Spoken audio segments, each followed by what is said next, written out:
Thank you, everybody, for coming to Get Chatty with Matty. This is episode 3, and we've got Paul Cook from Paul Cook's Hidden History. How you doing, Paul? Easy, Tiger. Easy, Tiger. Love it. Absolutely love it. And, you know, Paul, we start with the same 3 questions for everybody. So the questions are, as some of you already know now, what gets you excited? What gives you hope? And what's the best thing about life? So first question for you, Paul, what gets you excited? I'm excited. Right. It's changed over the years, but currently what gets me excited is if I discover something that no one's seen before, or if I come across a bit of information that no one's speaking about. That's what gets me excited. Very short, sweet, simple answer to that one, but that's what it is. It used to be other things, but now currently that's what it is. So obviously I do a lot of research, so I'm always looking to find something new. So that's what gets my brain going, gets the endorphins going, is finding new information. Absolutely, mate. And I've got to say, there's loads of stuff that is on your channel that's brand new, yeah, especially your footage. And we'll go through all that. But so many things from your channel where I'm like, wow, look what is discovered there. So no wonder that gets you excited. It gets us like excited. So that's a good answer. What gives you hope, Paul? What gives me hope is the thought that I'll be free from a matrix. That's what's giving me hope, because everyone's in the same boat. Everyone's struggling. Like, life's hard for everyone. Around me, it seems like life is hard for everyone. So what's giving me hope is that I absolutely smash the granny out of YouTube, and I get to explore the world and give people my thoughts. That's what gives me hope. That's what I cling on to. Boom. Absolutely awesome answers. These are awesome. You're setting a bar for other people as well here, mate. People are going to have to come up with some good answers. Third one, what is the best thing about life for Paul Cook? Right. What, Paul Cook, the YouTube Paul Cook? The best thing? Well, no. It could be both, mate, for you. You personally, what is the best thing in life for you? Right. Well, the best thing in life is actually having a YouTube channel with a platform of nearly 50,000 subscribers, because I've built a network now of people. I've literally got, I don't want to sound cocky or anything like that, and I'm not saying it in a cocky way, but I've got a network of people under me now, all over the world, in different corners of the world, examining places and sending it to me. So it's like a whole network, and I'm just getting information from all corners of the world coming in. That's one of the best things. So I'm seeing the world, like everyone sees it from their perspective, just one perspective, and I'm seeing it from hundreds of perspectives. I love it. That's one of the best things. It's given me eyes to look at things, and I think the knowledge from being in that position, the knowledge is not like that. It's just like that. Just seeing so much and learning so much on the job, and that's another thing. I'm not an expert. I'm learning on the job. I just want to make that thing clear. I'm an ex-plumber. I was a plumber for 15 years. Turned YouTuber. Well, work that one out. Paul, I'm going to say something to you, mate. I've said it on a couple of my videos, and I'd rather not be an expert right now, because the experts get everything wrong. I'd rather be me, a guy that is just working things out and predicting things, finding things. And a lot of people I'm linking with, like yourself, we're not experts, but we're smashing the experts hands down. And you in particular, mate, your network's huge. It is huge, man. I mean, I'm on some of your chats on Telegram. I'm on, you know, there's a lot of people sending you information. So 100% your network is growing, and well done, because you deserve it, mate. You've really put it out there. I mean, I'm going to talk about some of your vids in a minute, but dude, the way you go into these places, send your drones in, you're crawling through tunnels, you're in caves. Oh, mate, it's top notch, for real, top notch. Yeah. I think part of that's from the childhood, from watching Indiana Jones, and obviously I've got programmed from Disney and all that stuff in the early 7 years. So I'm watching Disney programs, I'm watching exploring the programs, like I said, Indiana Jones. So when I get to the point in my life, I'm like, right, I'm gonna have a go at that. It's all subconscious. I didn't know it was gonna happen. It just happened, and now I'm living that life. So mate, it's epic. Indiana Jones, Paul Cook. I love it. Absolutely love it. I want to get into lots of that in a minute, but I'm going to tell you a bit of a funny story here, mate. One day I was walking into, and this is the truth, this is the absolute truth, walking into my house, and my 10-year-old was watching a video. Now, I've never told you this before, and I saved it for whenever we did a vid chat.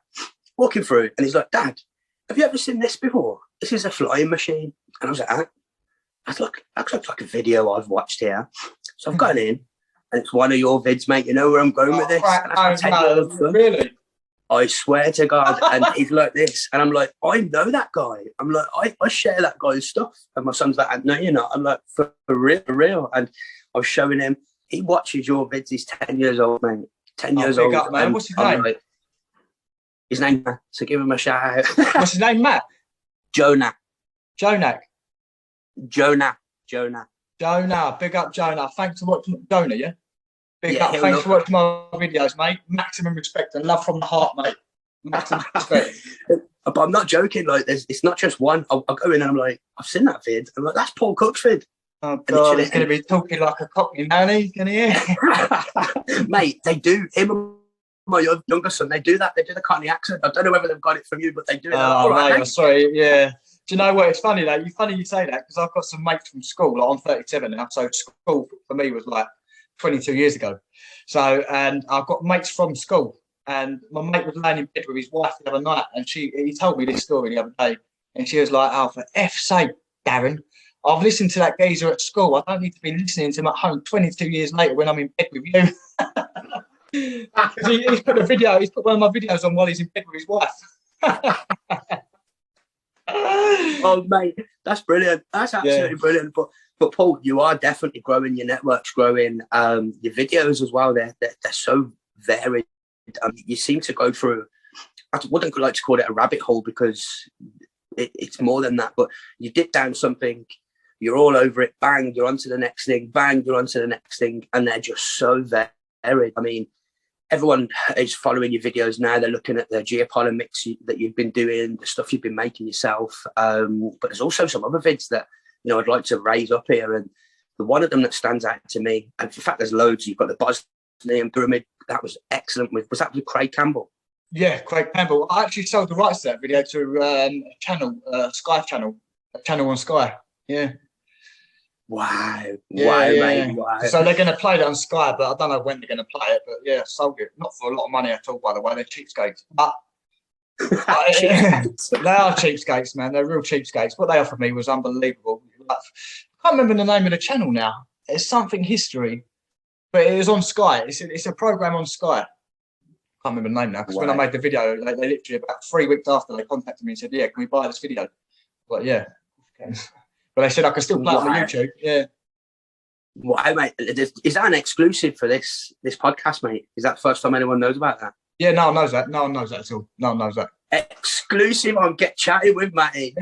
Exclusive. I love it. Absolutely love it, mate. Mate, I'm not surprised. And fair, I think there's going to be a lot of your vids that they're going to be looking after and looking out for, trying to pull on.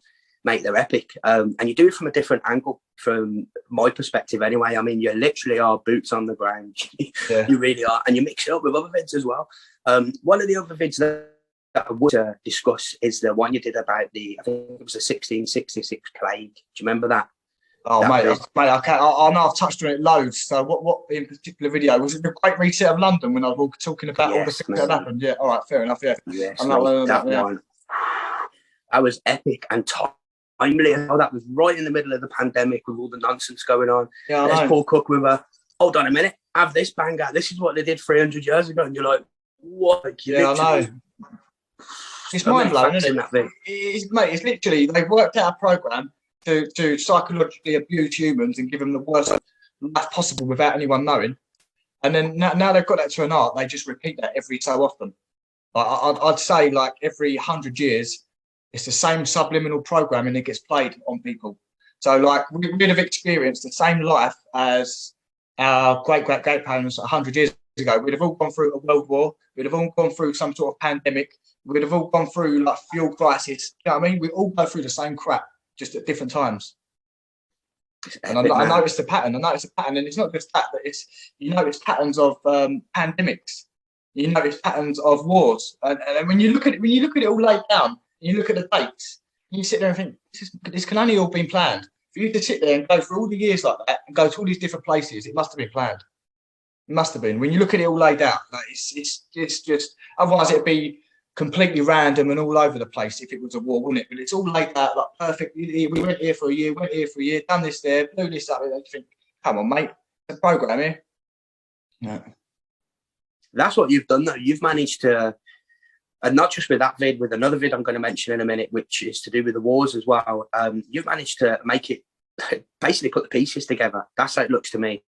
Because the way you explained it there is exactly, when you look at it, and your vids prove it as well, it's got to be clan, mate, because it keeps rolling. And that vid you did on the wars, where all the wars that have been going on for the last 50 years, that was, again, I mean, some people might not have even seen this because you do a lot of content, so they might just be going for the geopolymer mixes. They might be going through your underground ones, your Maltas, your trip where you went, and they might not have even gone back to this. But I would recommend you definitely look at the Great Reset of London, which covers the 1666, the plague and everything.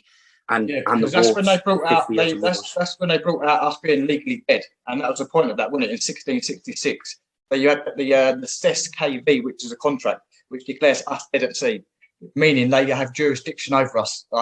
Literally, how can I say this? It's getting technical now because it's legalese, but they're giving us jurisdiction. How can I say this, mate? We basically just classed as nothing and dead at sea from 1660, basically. Mad, man. Mad. And that all went on. That all went on while London was burning, by the way. You know what I mean? So that was the coincidence of that. London's burning down, yet they're in the Parliament passing contracts, passing bills of making people on them exact dates. I'm not talking like a few weeks after or a few weeks before, on them days that was going down. And it's funny that it was in the year 666 as well, 1666.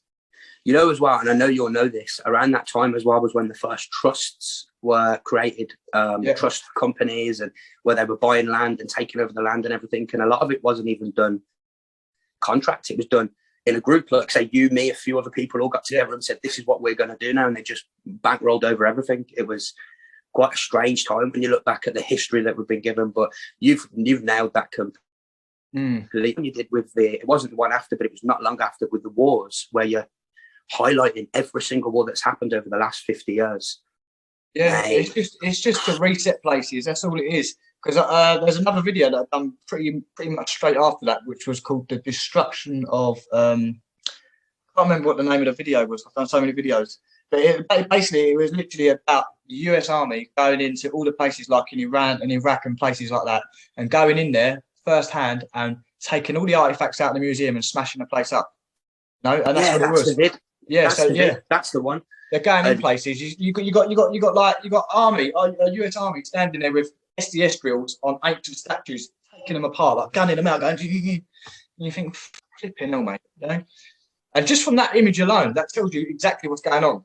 Just from that one image, but that's what's going on. It's a reset. It's going, don't they? Yeah, they go in, wipe it out, and start again. Yeah. There's something really, really strange that happened to me, and it was after watching your vids and everything, and you and also John Levy and another guy that I was watching, and it was talking about the orphan trains of the 1800s.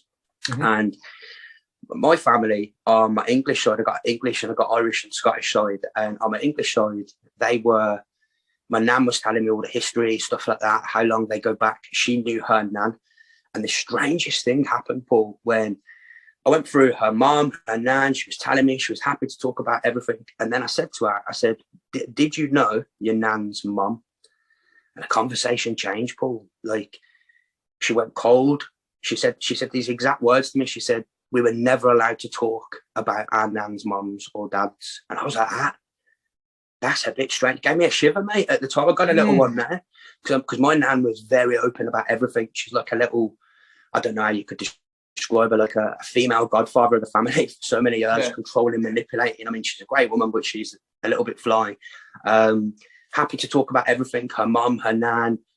As soon as I mentioned about her nan's mum and my nan's dad, boom, she said we were never allowed to talk about that. And I was like, that's odd. That's really odd. Did you get to the bottom of it? No, she wouldn't even open up. Oh, mate, I wanted to know, man. But obviously, but I don't want to butt in, but but at that time, they was giving a BS story about something and why they're not allowed to talk about that. Do you know that was the programming at that time? I wonder what that could be, though.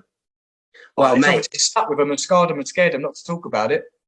I've got a theory for you here, and we won't stay on this subject too long because I don't want to neg everyone out, and you've got so many good things I want to talk about, but perhaps it was something like that was going on now. I mean, imagine if they wiped out loads of people, for example. humans that left would be emotionally scarred. Even the toughest of us, yeah, mate. That sounds very plausible, maybe mate. they go, oh, let's not talk about that. I mean, I don't know. It's just something I thought of. Mate, well, it's a feasible explanation, isn't it? And that is, anyway. It's a dark. Whatever happened, it's dark anyway. But for them not to want to talk about it and be like that, especially with their own family, something bad happened. Well, before we get off this, there's a couple of other things I noticed as well. So when you look into, you've highlighted this, other people have highlighted this. When you look into like 150, 200 years ago, and you see these people that all became wealthy billionaires, millionaires, they came from nothing. I mean, like a lot of them from Scotland, Andrew Carnegie, people like that. I don't know if I'm saying it correct. They all have a similar story. And I sat there with one of my pals going, maybe they were just the ones who were left from a previous reset or a previous something. And they were able to move a bit faster after the end because they were all poor, mate. Every single one of them were dog poor, like poorer than some of us are now. And yet they just elevated fast. There's so many stories like that. And maybe they were the ones that could move a bit quicker on the opportunities when the resets happened. I mean, it's just another thing, but something I noticed a pattern there. Yeah, I noticed when I was younger, because my nan used to look after me when I was very young, because my mum was single mum, going to work, my nan would look after me. And we'd go around my great aunties. Obviously, they're very old, like they're brown bread now, they're dead. But we'd go around their house, and my nan would and they lived in a really pooey, poor little house, you know, with the outhouse, coal shed and all that lot. And my nan used to go, oh, it never used to be like this, Paul, because they used to be really rich before the war. We used to have butlers and all that, and I've never thought nothing of it at the time. I'm only a kid. I'm not 7 years old, you know. I'm not thinking nothing of it. But now when I look back, I think, flipping hell, yeah, they got done up by the reset of World War II. So if they had butlers in this massive house and all that, and now they're living like nothing, like clearly that was a reset. Something happened in them times, and that must have happened to the whole of the population in England, you know. Paul, you've just highlighted something there, mate. Like. It's just weird how the conversation flows because I want to talk about so much other things. Your Malta, like specifically Malta, I've got questions on that. But what you said there, that would seem to me that whatever reset happened before, it was targeting middle class people. I think it's always targeting middle class, always.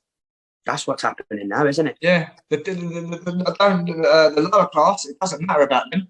They ain't paying tax, they're not doing nothing. They can just like no disrespect. I'm lower class at the minute. Like you can like you're not don't worry about them. They're not paying tax. They're they're a nuisance. That's the way they see it. I could just say, Paul, don't worry about swearing, man. If you watch the last one with Andy C, he's my mate from Birmingham.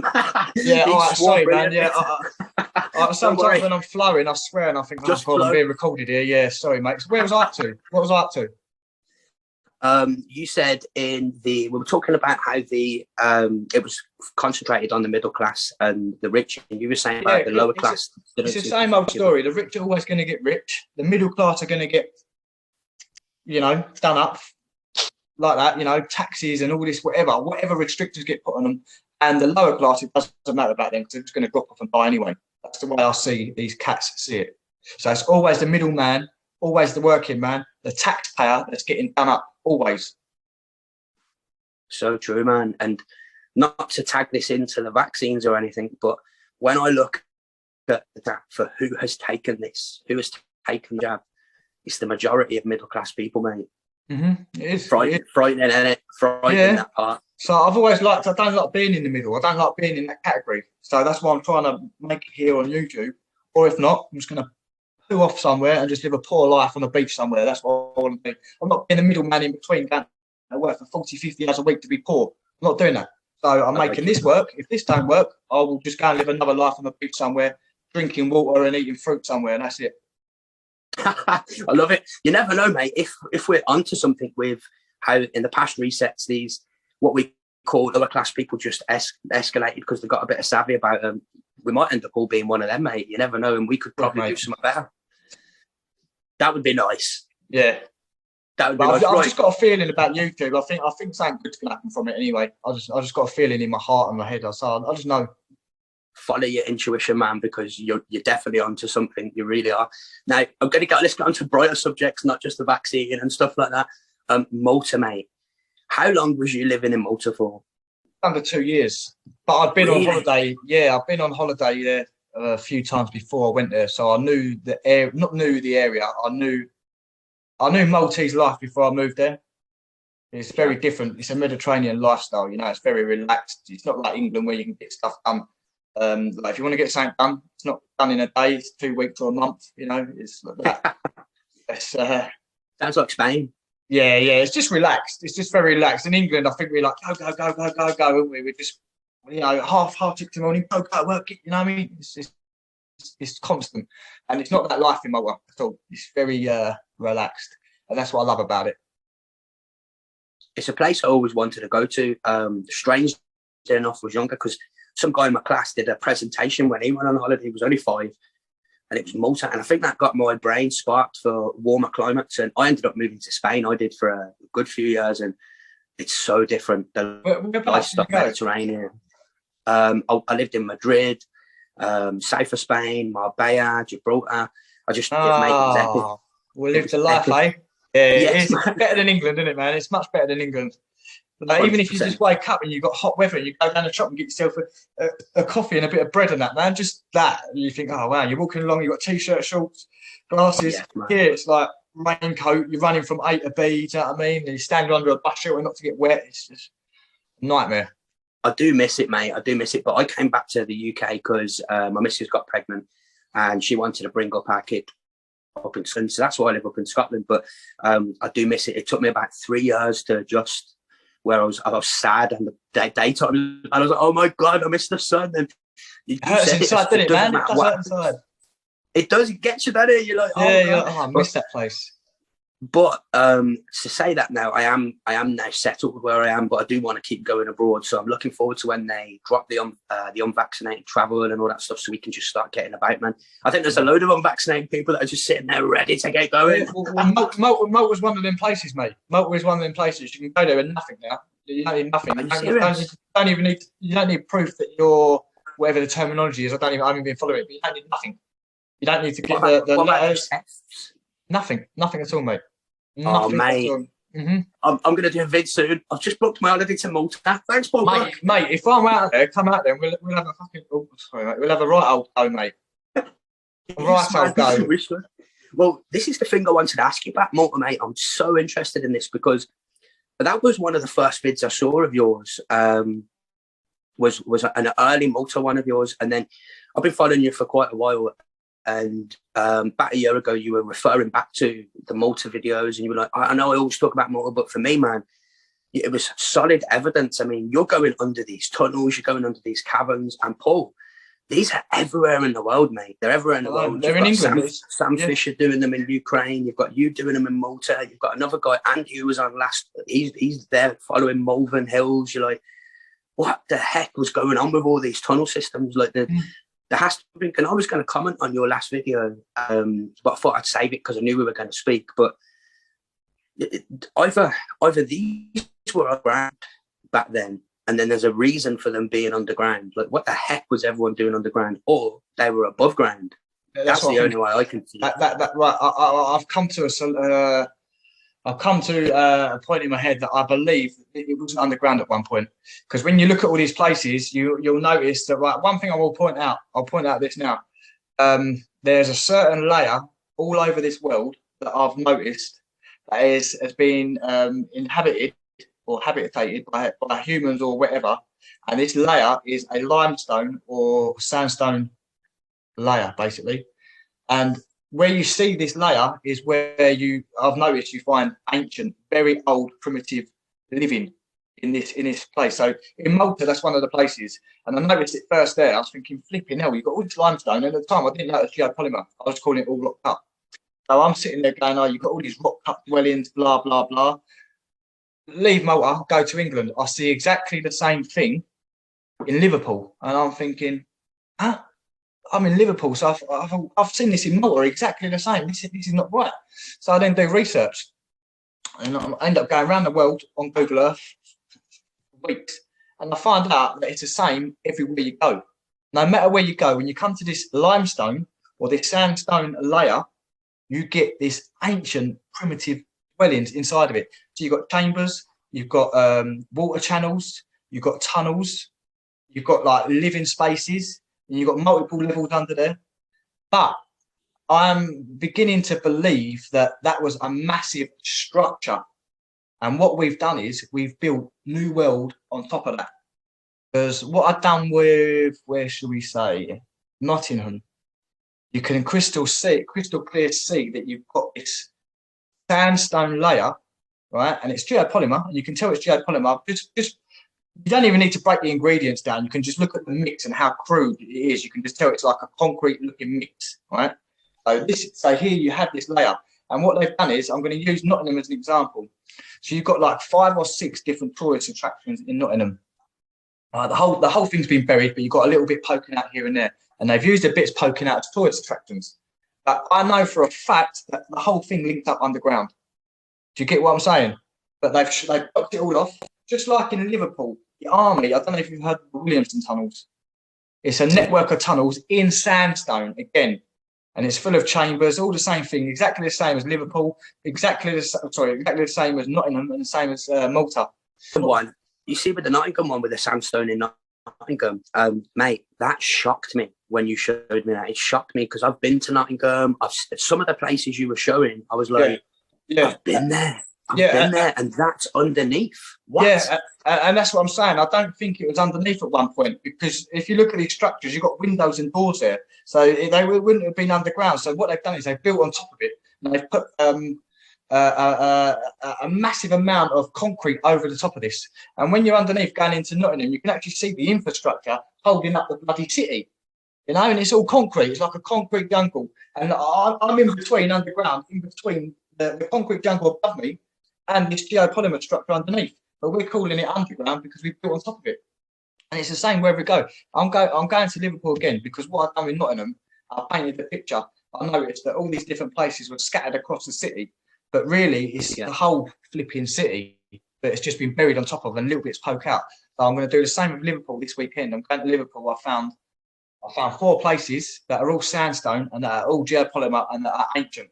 So I'm going to put all that together, and what I want to do is, another thing, like when I get a bit better, I want to make an application on the phone, right? Where you can, so people can look at an area and everything's laid out there. You know, because when you look at, say, for instance, I'm going to go to Liverpool again, you just go, oh, you've got the Williamson tunnels there. Boom, that's it. I want the application to say, no, you've got all this here. Here's the photos, here are the videos. Do you want to go here? This is how you get there and stuff like that. I want to do the same with Malta, Nottingham, everywhere that I go to build up this picture and portfolio of what the world used to look like. A breath. Mate, that sounds epic, bro. A Paul Cook app where you can log on, you log Britain, and you just like that. There's an underground network. There's an underground network. There. And you can add your own stuff to it as well. Just to point out as well, this is not anything to do with dumb secret tunnels. This is real, no messing, no disputing. Paul's under there with his drones, he's in his canoes, mate. I've seen so many vids of yours, and you are doing it on the ground, boots on the ground, and we're seeing it with our own eyes, mate. So I would love to see an app with all of those maps and people adding them in. And also the guy that did the vid for you in Malta that you shared on your last vid, people, like you said, people can add to it. People can add to that app. I think that would be a pretty cool app, mate. I think you should. It will be an app. Not only that, whoever gets that app will get an understanding of what the world used to look like, and they'll see everything laid out. And then with that, you can see. Like I'm going to keep using Liverpool as the example, but you can see what they built on top of and what used to be there. That's what I want to paint. And the funny thing is, you'll notice this. Everything started in the 1800s, didn't it? Everything started in the 1800s. So that's the time I believe is when. Prior to that, they were blocking all stuff up, covering stuff up. And then I think they went, right, history started in the 1800s. We've got everything blocked up now. We can say that nothing was here before. Let's crack on. That's how it went, I reckon. Mate, do you know what, though? Like, my questions, like, things always get more questions in my head as they do with you and everyone else. And you see what you just said there? I want to know what happened before that. I want to know why did they all of a sudden have to shut history off? What happened? Are they trying to make up for something here? Or is it just normal nonsensical ways that these people are doing it? But there is most certainly a pattern emerging where they shut it all down, shut it off, and start again. Why? Yeah. That's what I want to know. There must be a reason, even if we don't understand that logical reason. There is a reason behind it. We're not narcissists. Yeah. But they might have their own reason that doesn't make sense to us, but it makes sense to them. But it's narcissistic, whatever, but there has to be some logical reason for them to keep doing this, because I know, that's what it takes a lot of time, man. Yeah, it's not. Yeah, I know. Some of these operations they do can't even be done in a lifetime. It's spread out over a couple of lifetimes, you know. So there is obviously a bigger agenda in the background being played out. But what it is, I don't know. I'd like to know, but I'll probably die of a heart attack if I found out. So it's one of them ones, isn't it? Do you know what, mate? I think it's funny you say that, because I've often pondered on that, and I thought, do I want to know?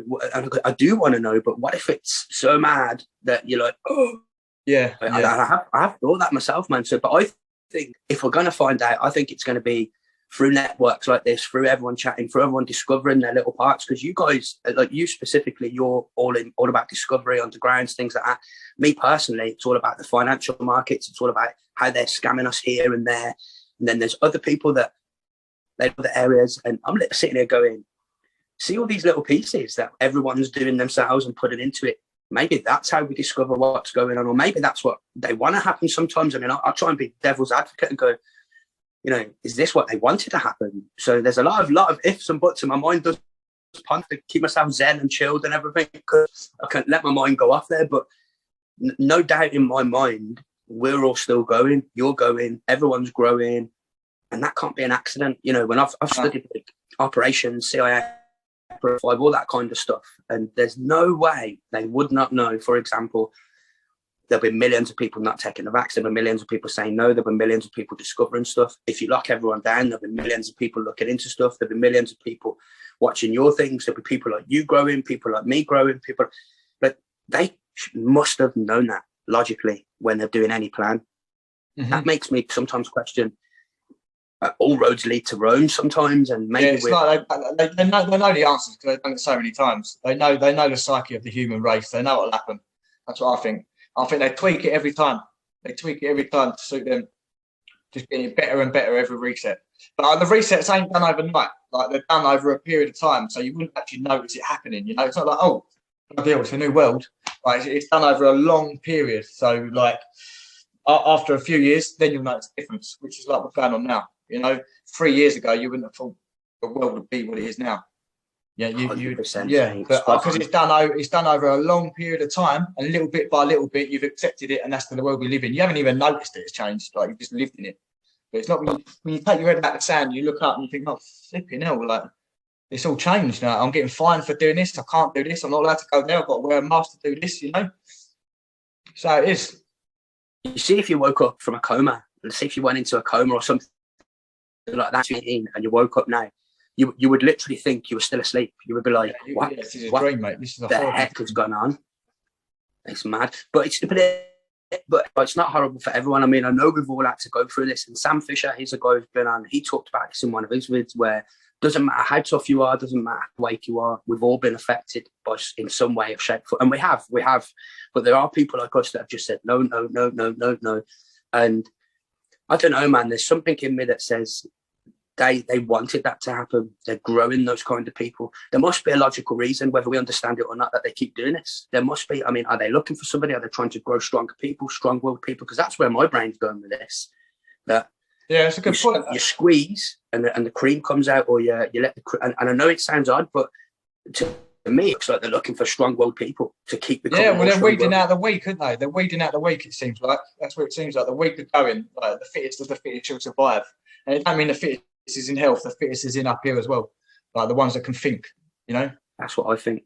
That's what I think's happening, mate. And I've put that out there. I put that out there on Telegram a couple of years ago. They were all like, "You're mad. You're insane, Matt. What are you talking about?" And I'm like, well, think about if you were a gardener and you wanted to grow the best trees, you're going to weed out the ones that are the weaker trees, and we all think of it in a physical focus sense. On the one, but it's mind. Just like you said, it's the mind. They're looking at strong-willed people, and there must be a reason. I mean, we won't stay on this too long because we've got back to here, but it's all connected, mate. One thing I will add, mate, is that it's not really anything to do with it, but in World War II and all the other programmings and all the other resets, you like now, say in 30 years' time, people will only look back at the statistics. They won't look at about all the people protesting. That won't be in the news. So, like, when you look back at World War II and all the other pandemics, I bet my bottom dollar, there was people that weren't going to war, people that are saying this is a load of crap. And people were like, "No, this is bollocks. I'm not doing this." And you know, you get I've seen all the little subliminal posters that are taking a mick. I don't know if you've seen all them all from World War II. You read them and think, mate, what a load of cobblers, mate. What people fell for this stuff. Do you know what another thing they've done that I found out? That the planes used to fly over certain towns and drop love letters. Did you know that? No, this is meant to be a bloody world war, and you're dropping love letters and stories. And they used to fly them over at certain times of the night to drop stories, and it'd leave a hanger, so you've got to wait for the next night for the story. But people don't. It's a flipping war, for flip's sake. That is the Paul. That's the original Twitter, man. That's the original Twitter. They're posting tweets from a plane in the middle of a war. Yeah, that's what it was. Just goes to show you. They used to tell stories, so you'd have to wait till the next night, and they'd drop the paper out the plane, and people would pick up and read the story. So if there really was a war going on, like why are you doing stuff like that? You know? So like I said, it was a war to get rid of all the metals, bring in all the metals, reset people, bring in new restrictions, and literally go like that with someone's life. You know, that's what it is. But my point is, you wouldn't see the people that are protesting back then, and you'll never see that in the history books. You'll never see that. And the same with the pandemic now. In 30 years' time, you'll never see people like me and you that are going, no, this is not real. You'll never see that. You'll just see the statistics that went down, the amount of people that died, and that's it. You're right, man. It's exactly that. Wow, some good facts here, Paul, man. Some good facts. I'm loving it. Over here now. Yeah, go on, Max. Yeah. I love this flow. This is awesome flow, man. What I want to know is, you see, when you're in Malta, you've gone onto the ground, you've looked at certain things, and I've heard you talk that when you're going to go back out there, some things are now shut. What I want to know is, what was the maddest thing that you can remember that you've seen in Malta, or you discovered in Malta? What was the craziest out there thing that you discovered there? Well, it weren't a thing in particular. It was a topic that I discovered, and it's like this golden layer. This is what I'm saying. Like, from there, I know there's this golden layer all over the world. A lot of it's been hidden, and a lot of it's exposed in certain areas. Like Malta, it's exposed, heavily exposed. And if you go to somewhere like Turkey, or if you go to Sicily, it's exposed heavily. You can see this layer, and that's what struck me. That's what really got me. But in a sense, I'd say being underground and seeing it, even though I call it underground, it's underground to us, and we're inside a building, but I don't call it underground. But that's what struck me the most: the amount of infrastructure that's been buried. That's what really got me going. I was like, wow. And you can even, like, I've mapped out tunnels, but I haven't been in it. But I've been at the start of one tunnel and the end of another tunnel, but I didn't walk through it because I was scared. Because the tunnel's like 4 miles long, one's under Malta.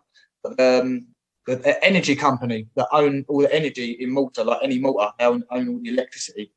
They use them tunnels, cables and all that sort of stuff.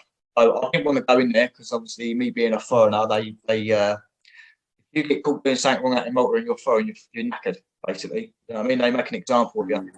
So I didn't really want to go in there, and especially any Malta, like £1 million, multi-million pound company, they'll definitely do something to me, like financially, like I'll be knackered.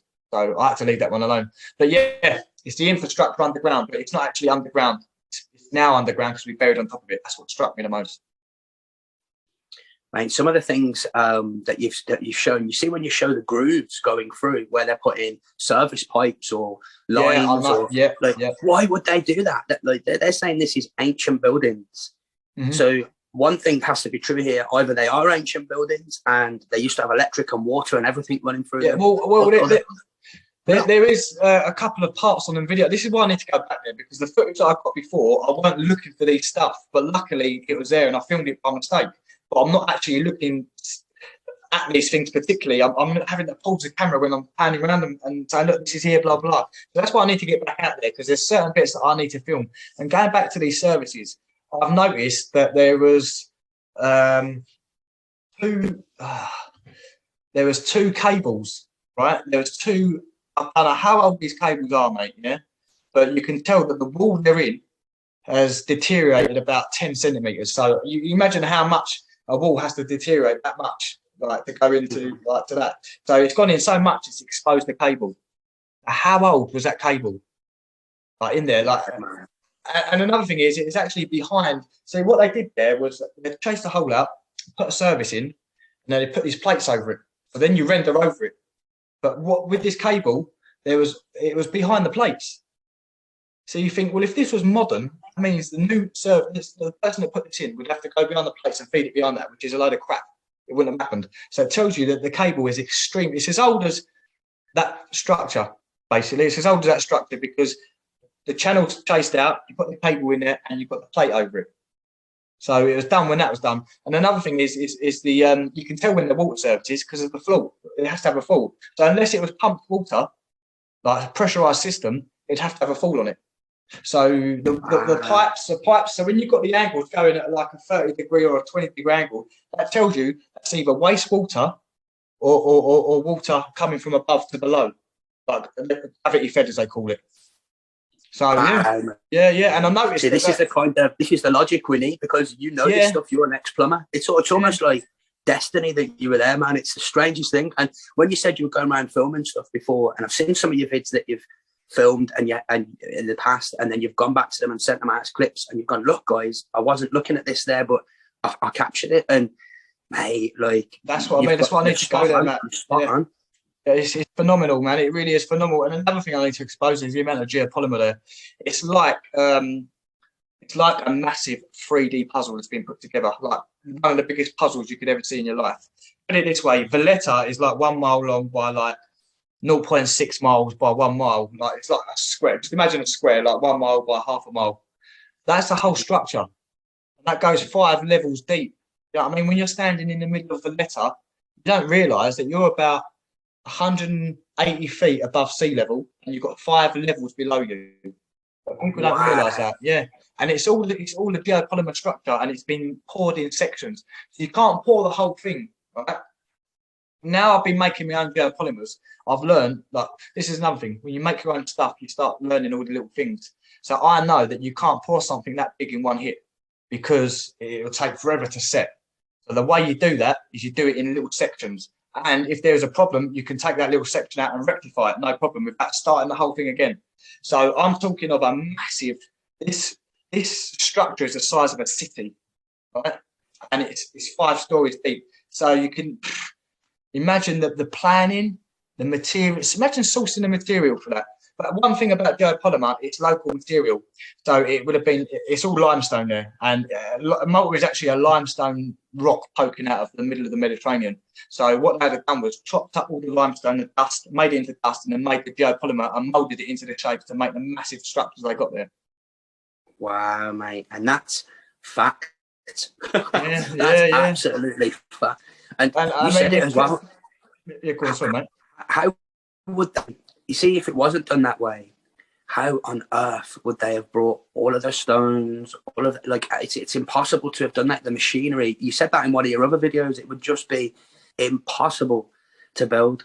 And this is what you keep looking at. And it's not just Malta, it's in England, it's the UK, it's Bosnia. Look, you're looking at things that are, when they've told us something in a narrative, it's impossible. It's impossible for what they've told us in a narrative. And not only that, your find is this geopolymer mix, man. This really has blown up the internet with what you're doing. You know, like watching you make that mix, you're like, oh my god, he's literally doing it. And that vid you showed, remember that vid you showed of the guys building a little pyramid with the mix? It's like, crazy, what? mate. It's crazy. Yeah, I cast granite. The granite that I did was not, and I want to stress this now, is not. Even though I've got the recipe for it, it's not. It's nowhere near the quality that's in Egypt. Nowhere near it.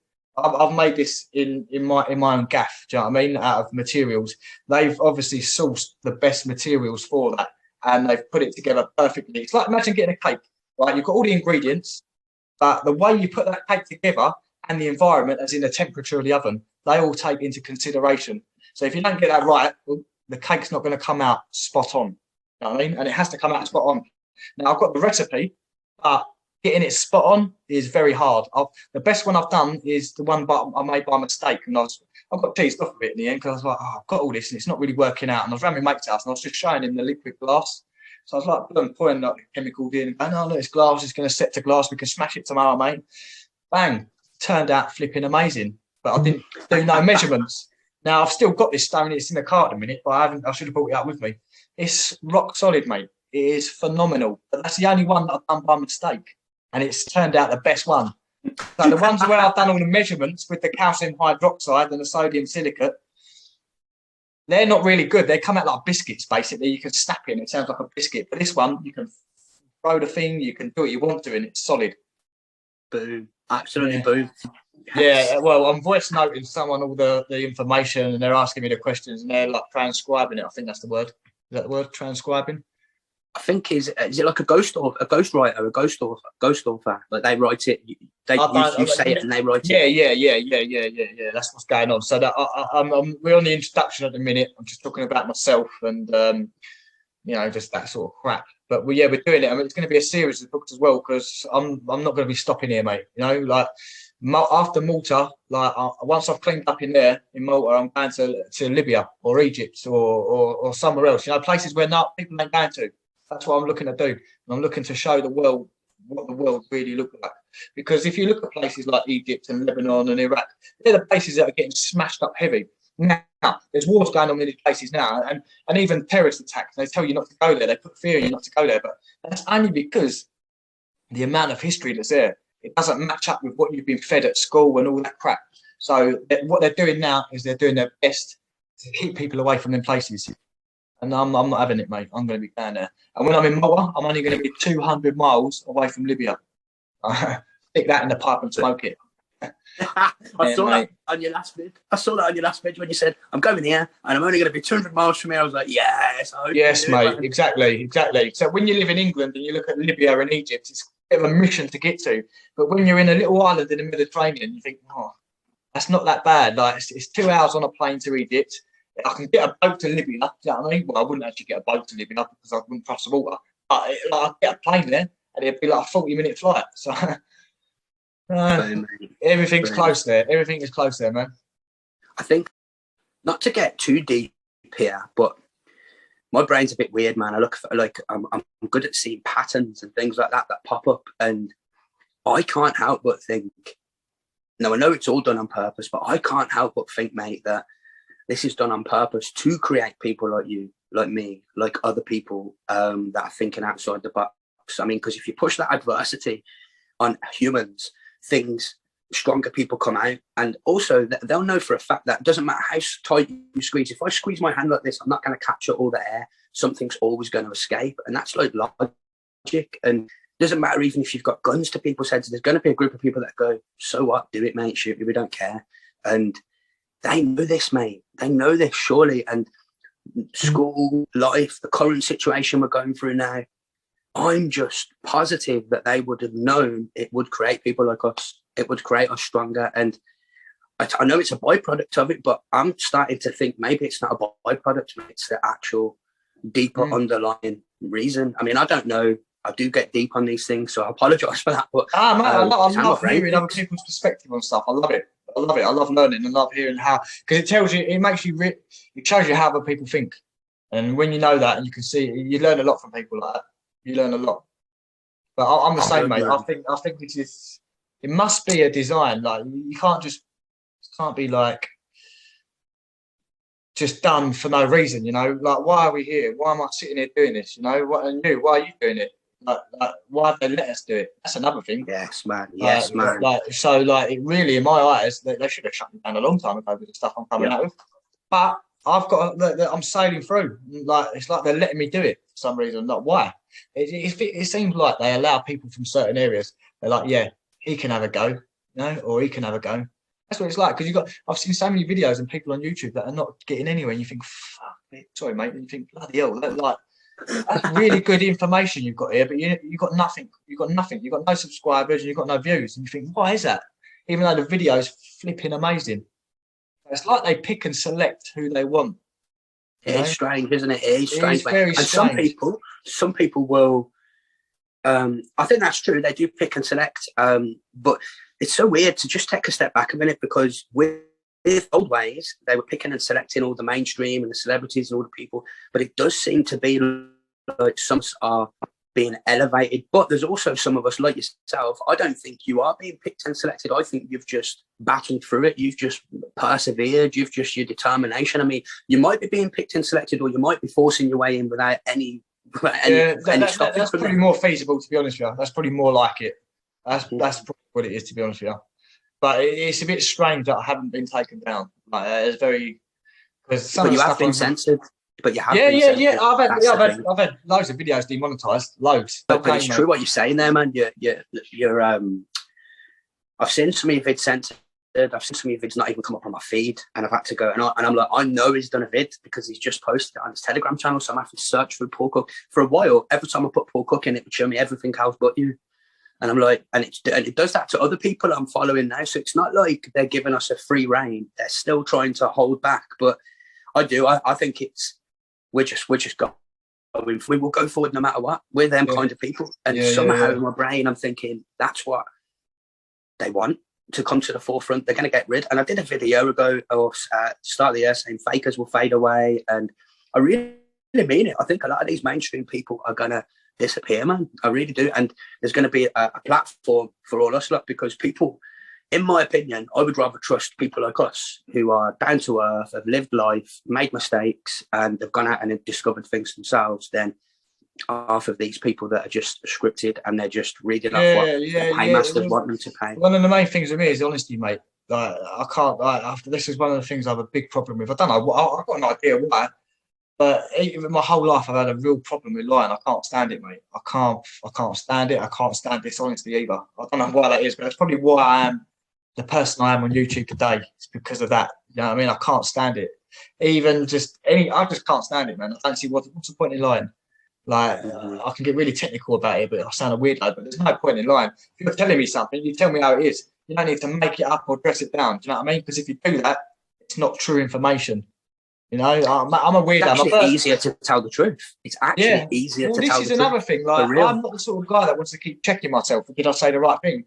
So if I just free flow the crap that comes out of my mouth from my heart, I've got nothing to worry about. I've got to keep checking myself to make sure I said the right thing or the wrong thing, you know? And that's how I've been. That's how I've been, man.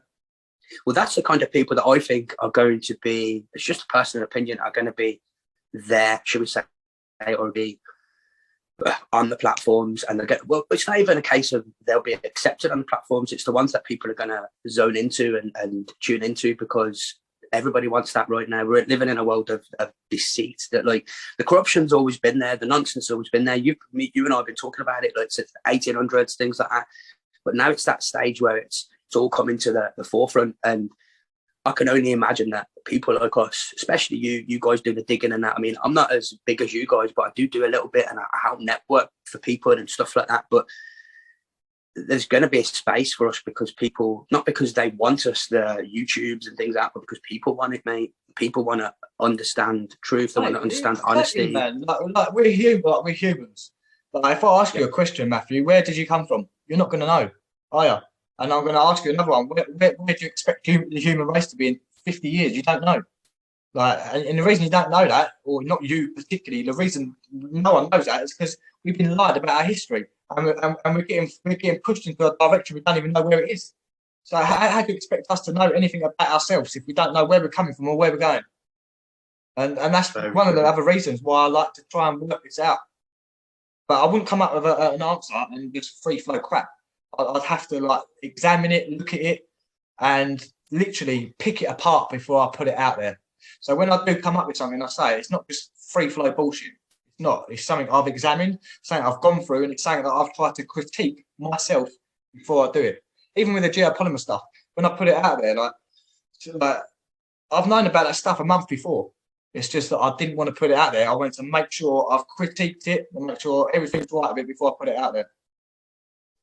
Mate, it's epic. And watching you, like exactly as you described what you do, we see it in the videos. You know, it's like watching a work in progress. Remember when you're at school when we were younger and you had to put your workings out next to like, how did you get to that answer? That's what your videos show. They show how Paul Cook got to this answer, and it's a journey, mate. And I think that's why you're growing so much, because people appreciate that. They appreciate someone down to earth, honest, talking from his heart and soul, and working things out for yourself. And another thing is, like, I don't sound corny, but like we're doing it together, if that makes sense. Like, I'm not here saying I've learned all this years ago and I'm telling you now. It's like, right, I think this is going on here, so let's go and have a look and see what's going on and see if there's anything going on here together. You know what I mean?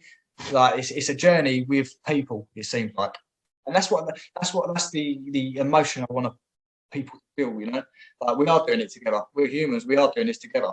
Like, even though I'm here doing it, Paul. I'm showing it to you guys so you can see it as well. Well, let me tell you something, yeah, right. If that's what your aim is from your vids and your channel, you've nailed it, mate, because that is exactly what we all feel like. I mean, I've been in touch with you for a while, mate. I've been commenting stuff like that, but you've always made people feel part of the community. You go into the comments, you're commenting, you're talking back. If someone says something, you try and put them right. And sometimes people put you right as well. They go, Paul, have you looked at this? And you go, no, I ain't, mate. I'll go and have a look at that. And boom, you've got info on that after you've done a little dig on it. And 100%. I think that's the way forward for everybody, is communities, networks, and one other thing I will say is I'm not biased one bit. If I'm wrong, I'm wrong. I don't give a flipping monkeys if I'm wrong. I don't care. Honestly, I don't give a flipping care. I don't give a cow's bollocks if I'm wrong. As long as we get to the answer, that's all I care about. You know, and I don't mean like the biggest questions in the world, just even little things in life. Like I don't give a fucking, sorry if I swear, I don't care if I'm wrong. Let's just get to the answer together. You know what I mean? That's how I feel. If I've gone and said something and someone's gone, no, that's completely wrong, I'll be like, all right, let's have a look. If I'm wrong, I'm wrong. Fair enough. Let's get to the right answer and move on. That's my philosophy. And I'm definitely not biased. You do that. And do you know what? I've always said, like, and I don't want to blow me up, I'll be the best flipping judge in the world, because I would just be straight up. You know what I mean? Not as in, like, I mean, I'd be so fair, it's unbelievable. And that's the sort of geezer I am. And I, like, you know, like, what's his name? Scarface. I've got my bowls and my word. I'm like that with honesty, mate. Like, I've got honesty, and that's it. Yes, mate. And it's true, Paul. You see that with what you do. I mean, on your chats and stuff like that, I've really seen it when, like, that's what people need, in my opinion, for someone to go, do you know what? I was wrong there, or I was right there, or thank you for giving me that information. And that's what you don't get with most mainstream people. And I'm not going to mention any names, because this isn't about them. This is about this Get Chatty with Matty series. But mate, there's a lot of them that are just following the same scripts. You can see it a mile off as well. As soon as you put the video on, they took 5 minutes, you're like, oh God, I know where this is going. I've been here before. you know the script. It's a script and you know it. So 100%. And that's why people are following people like you and other people, because you're genuine, mate. That's the word, genuine. That's the word, you're genuine. And the exploring you're doing, that's what I'd probably, you've got no label actually, but if you were to label you, you're an explorer, mate. You're a modern day explorer, just like you said at the start with Indiana Jones. Mate. I just need a whip. I need a hat. That's what you can get me for Christmas, Matty, mate. You give me a whip and a hat. Mate, I've got an idea for you here. You should find someone to get those hats and put Paul Cookington history on them, mate. I would love to be on a podcast with them, for real. You know what? Another thing, Matty, I thought about getting with some socks. Getting some socks. That's an epic idea. Because I always say, let me knock your socks off, don't I? Or if I haven't knocked your socks off. Or t-shirts with, look at these blocks. I love that.